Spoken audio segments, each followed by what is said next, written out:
Oi, meus amores, tudo bem com vocês? A semana passou voando e já chegou o dia de mais uma aula. E hoje nós vamos falar de uma das partes mais importantes da fotografia, que é sobre ISO. Então, se você tem alguma dificuldade no ISO, ou então se você não conhece nada sobre, ou se você acha que conhece e quer saber mais um pouquinho, continue ligado que já eu vou te explicar tudo. E só mais um detalhe muito importante para nos ajudar antes de começar a aula. Se você ainda não é inscrito no nosso canal no YouTube, se inscreva, ative as notificações aqui no sininho para você poder receber todas as nossas aulas em primeira mão. E se você gostou, se esse conteúdo foi útil para você ou para alguma pessoa próxima a você, não esqueça também de deixar o seu comentário e também de dar o seu like. Então bora lá aprender mais um pouquinho? Primeiro, eu gostaria que você entendesse que, tanto em câmeras semiprofissionais quanto profissionais ou até mesmo em celulares, existem algo chamado modo. O que é um modo? Modo como você vai tirar a sua foto, capturar aquilo que você está vendo. E os mais comuns são o modo automático e o modo manual. No celular você consegue enxergar isso quando você liga a sua câmera e vai em configurações. Isso varia de aparelho para aparelho e nas câmeras sempre estão acima delas, onde tem uma bolinha que você mesmo escolhe se você quer o modo automático e o modo manual. O ISO, ele é uma propriedade única e exclusiva do modo manual. Por quê? No modo automático, a câmera ou o seu celular, ela escolhe sempre para você a melhor iluminação de forma automática. Você não precisa fazer nada, apenas clicar para você poder capturar a foto. E no modo manual, como o próprio nome diz, você mesmo que vai manusear o equipamento que você tem. Então você tem a sua liberdade para poder escolher alguns detalhes para deixar a sua fotografia mais profissional.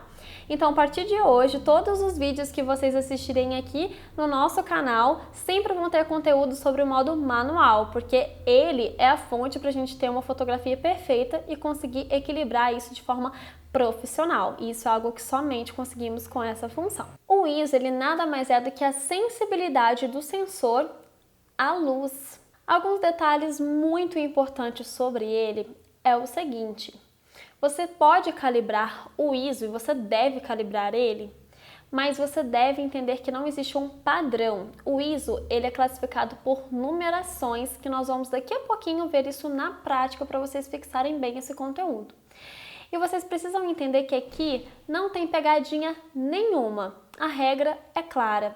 Quanto menor for o número que você escolher de ISO, menos luz entrará no sensor. Ou seja, quanto menor o número, mais escura a sua foto irá ficar. E quanto maior o número, mais clara ela irá ficar. Então, algo que eu já quero deixar fixo aqui para vocês. Se você estiver fotografando o seu prato, algo que você fez para comer, num lugar em que seja externo, ou se você está dentro da sua casa, mas tem muita luz, luz que eu falo luz natural, luz de sol, se for algo completamente de dia, o comum é a gente não usar o ISO, deixar ele nulo. Por quê? Porque já tem muita claridade. Mas caso você esteja dentro de casa, ou então seja algo de noite, ou se você estiver usando apenas luz de lâmpadas comuns, você sim deve recorrer ao ISO. Então o ISO, ele sempre vai depender do ambiente em que você está para que você possa calibrar. Se você estiver em ambientes com muita claridade, o correto é não usar, ou se for usar, que você venha deixar ele num ISO bem baixo. E se você estiver em ambientes escuros, ou que não seja tão escuro, mas que você precisa sim de uma ajudinha extra de iluminação, você deixa ele intermediário ou você deixa ele alto. Não existe um número padrão que funcione em todos os ambientes, então isso você precisa ter claro na sua mente, que ele é uma coisa para ser calibrada. Outra coisa muito importante: quando você aumenta muito o seu ISO, ou seja, deixa sua foto bem clara com o número do ISO lá em cima, tome muito cuidado para sua foto não ficar estourada. O que é uma foto estourada? É uma foto que ela fica clara a ponto de perder a composição dela. Então, tudo que é em excesso não é bom dentro da fotografia gastronômica. Se a foto ela fica escura demais, ela perde muito a ênfase dos elementos daquilo que você está fotografando, mas se ela fica clara demais, se ela fica estourada demais, acaba acontecendo a mesma coisa. Então a intenção aqui é a gente calibrar até achar uma iluminação perfeita para aquilo que estamos fotografando. Vale lembrar que esse é um recurso maravilhoso que nos auxilia no quesito iluminação. Mas se você não precisa utilizar, não utilize. Não é porque tem isso disponível que você tem que utilizar. Não. Ah, Fê, mas só o ISO que existe para a gente poder regular a iluminação para ela ser perfeita? Não. Na verdade, para a sua fotografia ser perfeita, é um tripé da fotografia. E esse é um dos pés, um dos principais elementos para que a sua foto venha ficar com qualidade, com resolução e com a sua iluminação perfeita. Os demais pezinhos da fotografia a gente vai explicar em breve para vocês. Saiba que você não deve utilizar um ISO muito alto se não for necessário, porque quanto mais você utilizar desse recurso, mais a sua foto ela perde qualidade, menos nítida ela fica e com isso ela vai perdendo qualidade, ela vai perdendo resolução e vai dando ruídos aparentes. Se você não sabe o que é ruído, não tem problema nenhum, que daqui a algumas aulas também iremos estar explicando para você. Mas o que você precisa entender é que se não precisar, não abuse do recurso, porque a sua foto vai perder um pouquinho de qualidade, sim. Então agora eu vou ficar pequenininha na tela de vocês e vai aparecer uma série de fotos que eu tirei de uma mesma sobremesa, apenas utilizando ISO diferente. Está no mesmo ângulo, está na mesma posição, só para vocês sentirem um pouquinho do que é um ISO e do quais são as numerações do ISO. Detalhe! Cada câmera tem uma capacidade de ISO diferente. O que eu quero dizer com isso? Nos exemplos que eu vou te dar, o ISO da minha câmera, ele vai até um número de 6.400. Algumas câmeras não chegam até esse número, algumas chegam até 1.600, 3.000, 3.400, mas não tem problema nenhum. O importante é que dá para calibrar. Mas aqui eu coloquei até um máximo que a minha vai para vocês poderem enxergar a diferença que dá. Então vamos lá conferir porque eu também já estou super ansiosa. Pessoal, eu estou pequenininha na tela de vocês agora em um dos cantos aqui da tela e também vou estar olhando para baixo porque eu vou estar acompanhando com vocês aqui as fotos, tudo bem? Vale lembrar que todas essas fotos que eu fotografei para mostrar para vocês, eu estou dentro da sala do meu apartamento, estou de cortinas fechadas, por quê? Porque eu não queria interferência da luz do sol, porque essas fotos eu tirei de dia. Então eu queria mostrar para vocês como que é o ISO num estado de iluminação normal, ou seja, você dentro da sua casa, da sua cozinha, num ambiente fechado, que pode estar tanto de dia quanto de noite, mas você está usando uma lâmpada normal da sua casa, ok? Então vamos lá. Nessa primeira foto que vocês estão vendo, é como se o ISO ele estivesse nulo. O que é um ISO nulo? Algumas câmeras, alguns celulares chamam ele de ISO automático, ISO alto. Bom, quem é meu aluno, quem já foi meu aluno sabe que eu sou contra tudo aquilo que fala que é automático. Eu brinco que isso é coisa de gente preguiçosa que não quer fazer um serviço profissional, porque se você quer, meu amigo, você vai manusear o seu equipamento e vai dar conta de entender o que é manual. Então, essa primeira imagem vocês conseguem perceber que ela está ok, mas ela não tem aquele glow, ela não tem aquele brilho. Por quê? É uma coisa automática, então é uma foto ok, mas não soa como uma foto profissional. Parece uma foto bem amadora que qualquer pessoa consegue tirar sem um esforço algum. Agora, vocês entenderam que com o ISO automático, a câmera ela entendeu que você está num tipo de ambiente e ela ali usou os recursos que ela achou melhor para deixar a sua imagem ok. Agora vocês vão perceber que eu estou passando para a segunda foto, ela deu uma escurecida. Aqui eu começo a entrar com os números do ISO. Esse número que vai estar escrito nas fotos também é o número 100, ou seja, é o ISO mais baixo que tem nas câmeras. Então, vocês já estão percebendo que esse ISO, esse número, ele é baixo e por isso tem pouca luz entrando no meu sensor. Com isso, a minha imagem ela ficou escura. Passando para a segunda, Esse daqui que eu estou usando agora é o ISO 200. Vocês podem perceber que dá uma diferença de uma e outra, ou seja, para quem não tem nada, o ISO é uma ótima pedida, né? Se você não tem aí um equipamento auxiliar de iluminação, você só tem a sua câmerazinha ou somente o seu celular e você tem o ISO, ótimo, já te ajuda bastante. Mas se você tem algum equipamento auxiliar, uma lanterna sequer é comum, uma lanterna de celular, já vale muito a pena, que ajuda você a não exigir tanto desse recurso. Passando adiante, nós temos o ISO 320. Aqui vocês podem ver que a foto já começou a melhorar. Adiante, nós temos a foto de ISO 400. Aqui a foto ela já ficou mais encorpada, começou a aparecer mais o cenário. Na primeira foto nem estava aparecendo aquele detalhe que tem um copo com leite ali atrás. Agora já está dando para ver os tons de forma melhor, né? E tem tons quentes, ou seja, esse amarelo, então ele precisa ficar bem iluminado.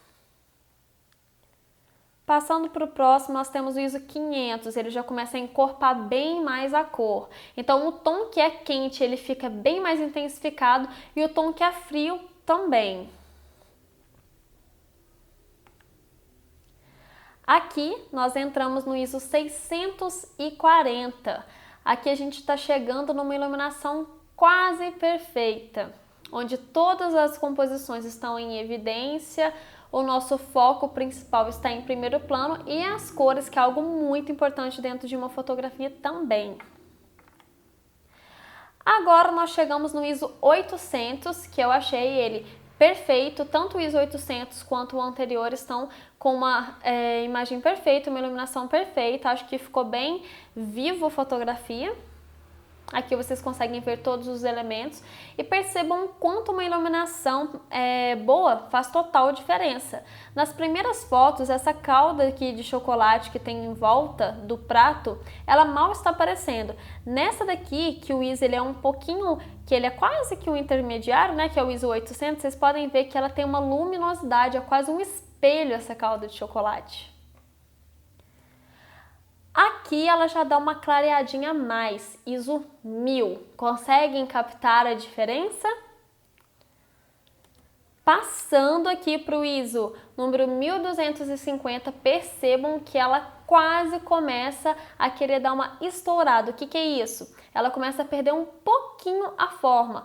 Por exemplo, tem uma parte aqui desse pãozinho, que é a parte do coco, nas laterais, que começa a se igualar ao prato que é branco. E aí você começa a não saber o que é o pão e o que é o prato, porque tudo que é branco entra muita luz e aquilo se perde. Vale lembrar, pessoal, que às vezes não tem problema, eu tiro uma foto e eu quero deixar algo um pouquinho mais estourado, mas propositalmente, nada de certo e nada de errado, só a intenção da minha foto, ok? Mas se você quer uma foto com uma iluminação uniforme, a gente não deve estourar nada e deixar nada escuro, tem que deixar algo bom. Agora a gente está no ISO 1600. Deu uma intensificada a mais, ficou um pouquinho estourada, levemente estourada, né? Assim como o anterior. Agora no ISO 2000 vocês já podem notar que aqui o estouro nem tem como a gente falar que é proposital, porque agora já estourou um nívelzinho, degrau acima do esperado. E aí nós vamos passando para o ISO 2500, estourou mais ainda. E agora no ISO 3200, mais ainda. ISO 4000, nem se fala, aqui o pão quase some. E vocês podem reparar também que quando você perde totalmente aquela figura, quando você perde totalmente as cores, apenas os tons bem escuros permanecem em evidência, o que não é legal. Porque tudo aquilo que tem cores mais leves, mais suaves, somem completamente por conta da luz. Então aqui o que predominou foi o que? Essa cobertura e o pratinho amarelo que está por baixo. Quando na verdade a minha ênfase era o que? O pãozinho. Aqui nós estamos no ISO número 5000 e vocês já estão vendo que quase não tem pão mais. Tem só o que? Um risco de cobertura e o prato amarelo, porque o prato branco quase sumiu. E agora, para finalizar, o último número de ISO da minha câmera, ou seja, o maior ISO que tem nela, número 6400. A foto está completamente estourada. Aqui não está dando para perceber a perda de resolução. Por quê? Porque a foto está pequena, ela está aí aparecendo para vocês sem nenhum tipo de zoom. Mas se eu abro essa foto no computador e se eu começo a dar muito zoom, se eu começo a aproximar muito ela, eu vou ver que tem muitos ruídos aparentes. E mesmo sem zoom, aqui perdeu totalmente a vida da foto, perdeu totalmente as cores e totalmente o meu produto, ou seja, a minha ênfase, ela foi perdida. Com isso, vocês acompanharam todos os níveis de ISO que existem, independente se a sua câmera não vai até 6400, se vai até 3200, não importa. O que importa é que o ISO ao extremo, ele em excesso pode estourar a sua foto. Isso porque eu estava com cortinas fechadas num ambiente comum dentro de casa. Agora imaginem se eu estivesse fotografando esse mesmo prato com esse pãozinho num local completamente externo com a luz do sol chegando. Provavelmente eu não iria nem precisar utilizar o recurso do ISO porque eu teria muita luz. Então é isso, pessoal, espero que vocês tenham aprendido um pouquinho mais e agora que vocês já sabem sobre enquadramento, vocês já sabem sobre composição, mais uma bagagem para vocês colocarem aí na mala de vocês, que é o ISO. Então eu tô super ansiosa para poder ver as fotos que vocês andam reproduzindo aí na casa de vocês e comenta aqui embaixo se você gostou, se você tem alguma dúvida e se você tem interesse também de saber quais são os outros pés da fotografia até a gente formar esse tripé de iluminação perfeita. Um grande abraço, Deus te abençoe e até a próxima!